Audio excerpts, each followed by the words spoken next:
É. Sou Flávio Calazans e vamos comentar um pouco sobre o meu processo criativo nas histórias em quadrinho. A Guerra das Ideias foi uma coleção de 27 episódios, se eu não me engano, todos de 2 páginas, que a ideia era contar a história do pensamento humano, a história da humanidade, das ideias filosóficas, religiosas, históricas, etc. Aqui é uma capa da edição do Market Fantasia, em Paraíba, e essa é a capa colorizada do Marcos Freitas, no Sul. E a Guerra das Ideias já está com 6 ou 7 reedições. A primeira edição foi proposta pelo Vorney Almeida de Souza, o Vaz, foi uma edição com uma capinha de bolso. Depois eu fiz uma edição minha. Não, fiz uma edição minha, depois, primeiro saiu a Quadrix, depois a minha. Eu não lembro de mais nada, é a idade. Então, primeiro saiu a edição do Quadrix, do Vorney, depois eu fiz uma de bolso, depois saiu pela Marca de Fantasia, 3 edições de formatos diferentes, depois a do Marcos Freitas. E processo criativo. Todas as minhas histórias, essa é a Poética, com o personagem poeta dos paradoxos. Fala sobre o que é a Guerra das Ideias. Guerra das Ideias é a história da humanidade contada. Eu desisti com 27 episódios, eu cansei, mas eu vou mostrando aqui como que ela funciona. Todas as minhas histórias, inclusive essas, começam com um tema, um argumento, que é um ponto de vista sobre uma situação. O George Orwell, aquele do livro 1984 e a Revolução dos Bichos, Animal Farm, ele fala que existem razões para escrever. Por que escrevo? Normalmente é alguma coisa que nos incomoda. Você se incomodado, como uma ostra produz a pérola, você produz uma resposta para o incômodo. A ostra é incomodada por um grãozinho de areia e ela cobre o grãozinho de areia com a secreção que vai virar depois a pérola. Então, começa com um argumento, que é um ponto de vista, às vezes é um sonho, às vezes é algo que eu vi no cotidiano, às vezes é algo que me irritou, ou me ofendeu, ou me ameaçou no cotidiano. Aí eu crio a imagem da história, eu vejo um filminho da história na minha cabeça, e os personagens vêm em função do argumento, do teminha, do que está acontecendo. Esse processo vai sendo guardado em anotações que eu aprendi com Mayakovsky no livro Como Fazer Versos. Lembrando que o Zé Maria Hilke também tem um outro livro, Cartas a um Jovem Poeta, onde ele fala sobre esses processos criativos. A gente vai falar depois desses livros em outros vídeos. Aqui é o episódio, aquele era o episódio Poética, né? E uma frasezinha para lembrar aqui. Em cima tem uma frase do Artaud: poesia é anarquia porque coloca em questão os significados. Poiesis em grego é criatividade, tecneia é a prática, arte é artifício, é técnica, é realizar na matéria. E poiesis é a conceituação, é a arte conceitual. E como diz o Leonardo da Vinci no Tratado da Pintura, l'arte como cosa mentale. Deve-se ver a arte como uma coisa mental, não é só você fazer um sapato. É você conceber uma Santa Ceia onde cada um dos 12 apóstolos é um signo do zodíaco, uma das 12 tribos de Israel, um dos 12 cavaleiros da Távola Redonda, um dos 12 pares de França, e etc, etc, etc. Na história de Diógenes, é um esboço, para ver como é que eu faço o esboço. Repara que o diálogo é o mais importante. É o diálogo entre Alexandre Magno e Diógenes. Então, aqui na Guerra das Ideias, eu dei significado no formato dos balões. Se você observar, os balões foram retocados para ficar quadrados. Então tem balões redondos e balões quadrados. Alexandre Magno é um centralizador, é um imperador, é um conquistador.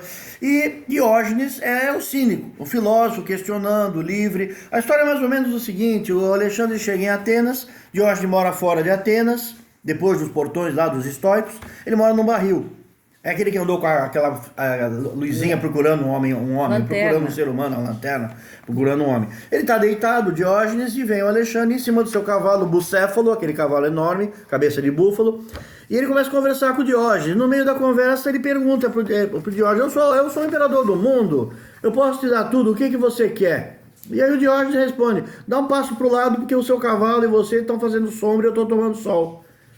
E aí o Alexandre, quando sai, um dos acompanhantes dele, um dos sábios, pergunta para ele o que ele achou de encontrar o Diógenes, e a resposta do Alexandre é: se eu não fosse Alexandre, eu queria ser Diógenes. Então é interessante que você vê o poder, a força militar, toda aquela opulência e prepotência do conquistador do mundo, que espalhou o mundo helênico, queria ser, almejava ser o que o Diógenes era. Diógenes uma vez estava tomando água com um potinho, Que só tinha esse potinho e a roupa que ele usava, um pano. E o barril que ele dormia. E o barril não era dele, mas o barril que ele dormia não. que ele se escondia lá com os cachorros. É o cínico, quer dizer que ele é acompanhado de cães. E ele estava bebendo água no potinho, veio uma criança, enfiou a mão na fonte e bebeu com a mão. Ele quebrou o potinho dele, de cerâmica, e falou: eu estava me apegando aos bens materiais. Então esse é o Diógenes. Diógenes andava nu. Diógenes tem várias histórias estranhas dele, né? Mas não vamos detalhar aqui. Uma outra história aqui é... narrativa visual é linguagem cinematográfica. Nessa sequência da Tili Tili, ela está fugindo do policial, você vê os tiros vindo na direção dela. E embaixo, repara, está em câmera baixa, ela correndo pelo beco, os policiais atrás, vê que forma uma curva, é uma composição em espiral. E vê que essas curvas no desenho imitam uma lente grande angular. É uma câmera baixa em grande angular. Aí vai com contracampo, campo oposto, é uma câmera alta. Na câmera baixa você vê a pessoa ficando forte, decidida, poderosa, tem um efeito psicológico. Na câmera baixa, de novo, a composição em espiral. Repara, a composição é típica do barroco, né? A composição em espiral, os policiais correndo, um agarrando... o coisa aqui, você não olha de cabeça para baixo? Um agarrando a roupa dela. Eu achei que ficava mais bonito em pé. Então, uma espiral com a grande angular suavizada aqui na câmera alta, também é a composição em espiral. Depois a roupa rasga, ela consegue fugir. Então, o que é colocado isso aqui é a importância de você narrar a história como um storyboard, como um filme, como os desenhos que antecedem um filme. E o jogo de contraste branco e preto e as espirais são típicos do barroco. Aqui é uma outra história também, o episódio 9, né? A noite da rusga entre o Ronin e o ninja. Ronin é um samurai que perdeu o senhor feudal, que morreu o senhor feudal, não conseguiu recuperar, e ele volta para a casta Ronin. Que o Japão é um sistema de castas, os kamons deles, com símbolos, florzinha, aparelho de jardinagem e tal, eles têm significados como condes, barões, duques para o ocidente. E é uma sociedade de castas. E Ronin é a casta mais baixa. O samurai quer dizer servo, é aquele que serve a um daimyo, um senhor feudal. Ele, perdendo esse senhor feudal, ele passa a ser da casta mais baixa, da casta Ronin. Então o pessoal confunde isso com renegado e tal. Não é uma casta. E aqui, o que é a questão? A noite da rusga entre Ronin e o ninja era para fazer uma brincadeira fonética com R's. Porque Ronin... rusga, e aí como ficou muito comprido eu cortei para Ronin e o ninja. Então aqui tá os esboços, aí ficou, porque você tem que cortar as histórias. Detalhe interessante, quando o Alexandre Dumas, né, ou é o Dumas filho, os Três Mosqueteiros, bom, tanto faz. Os Três Mosqueteiros, o título é Les Quatre Mosquetaires du Roi, os Quatro Mosqueteiros do Rei. Aí quando foi levar, porque ia ser publicado em jornal, como é um quadradinho, o pessoal cortava. Folhetim, né? É um folhetim que as pessoas cortavam, guardavam e no fim do romance mandavam costurar e encadernar.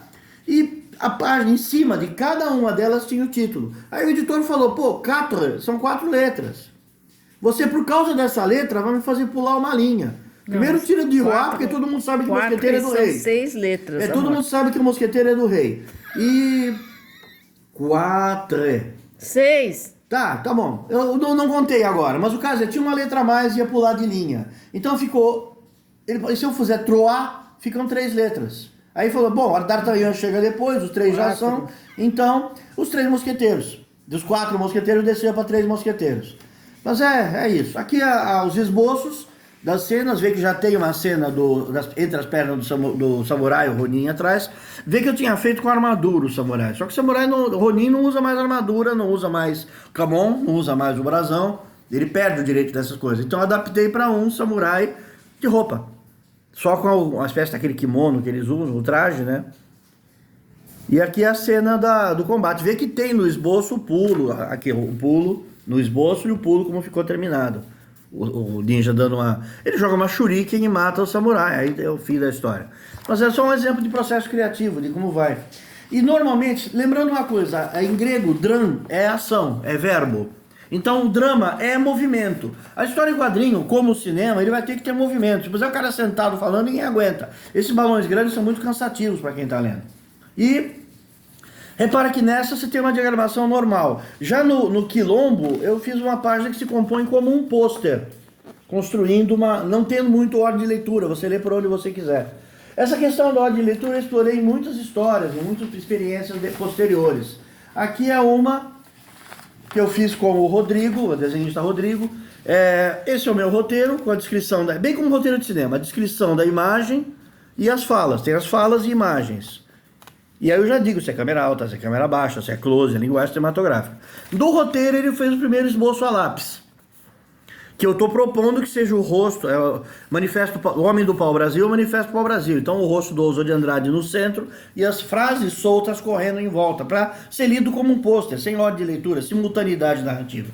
Então, paralaxe, né? Aí não é uma sintaxe linear. Então aqui está o esboço, aqui é o primeiro layout, aqui é o half, o esboço, o croquis. Aqui já é um esboço mais detalhado.